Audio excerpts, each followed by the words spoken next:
أخبار الخضر العاجلة. غويري يغيب، بن سبعيني يقلق، عوار يطمن. أهلا بكم على قناتنا الكرة الجزائرية. شاركنا رأيك في تعليق مميز إذا كنت مهتم بأخبار الفريق الوطني ولاعبيه المحترفين.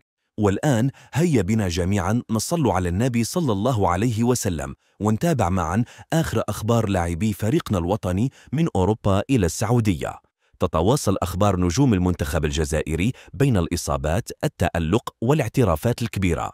في هذا التقرير سنأخذكم في جولة عبر أبرز المستجدات الخاصة بمحاربي الصحراء. غويري يغيب لفترة غير قصيرة، بس بعيني وعمورة في وضع مقلق، عوار يطمن بيتوكوفيتش، وكوبال يخطف الأضواء في فرنسا. غويري لن يتعافى قريبا. الأخبار القادمة من فرنسا غير مريحة. إصابة أمين غويري تبدو أعقد مما كان متوقعا. التقارير الطبية تشير إلى أن عودته قبل نهاية نوفمبر غير مرجحة، وهو ما يهدد تواجده في تربص المنتخب القادم. بيتوكوفيتش كان يمني النفس بعودة سريعة لمهاجمه المفضل، لكن الواقع مختلف. غويري سيحتاج إلى وقت إضافي قبل أن يلمس الكرة مجددا. بن سبعيني يقلق دورتموند في ألمانيا. المفاجأة كانت غياب رامي بن سبعيني عن قائمة بوروسيا دورتموند في كأس ألمانيا. السبب إصابة في الظهر أربكة الطاقم الفني. المدرب نيكو كوفاتش رفض المغامرة وفضل إراحته رغم أهمية المباراة. صحافة دورتموند أكدت أن الإصابة ليست خطيرة، لكنها تحتاج مراقبة دقيقة. بيتكوفيتش بدوره يتابع الحالة عن قرب، لأن رامي قطعة أساسية في منظومة الخضر الدفاعية. بوداوي يعود بعد الوعكة. بعد أسبوع من الغياب بسبب المرض، عاد هشام بوداوي للمشاركة مع نيس. لحسن الحظ حالته الصحية مستقرة، والنادي الفرنسي يجهز له لخوض اللقاءات المقبلة.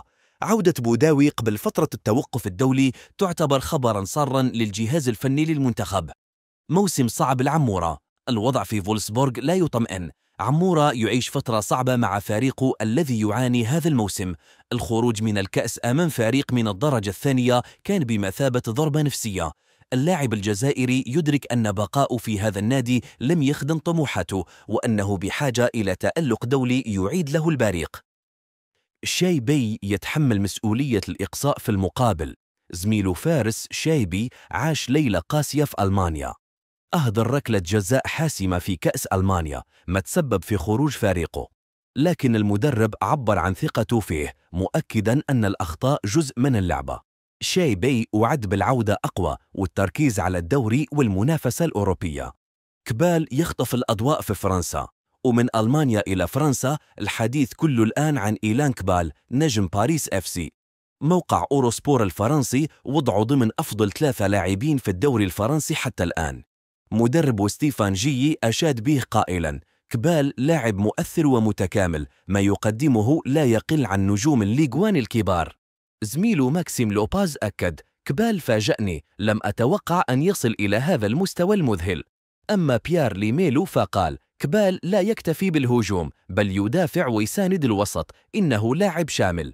كل هذه الشهادات تعكس حقيقة واحدة: كبال بات أحد أفضل سفراء الجزائر في أوروبا هذا الموسم. عوار يبعث الطمأنينة من السعودية. يقلق. إصابة بن سبعيني تزعج، لكن تحسن بوداوي وتألق كبال وعوار. عشاق المنتخب الجزائري لا تنسى دعمنا بالإعجاب والاشتراك ومشاركة الفيديو لنواصل معا متابعة أخبار محاربينا أولا بأول.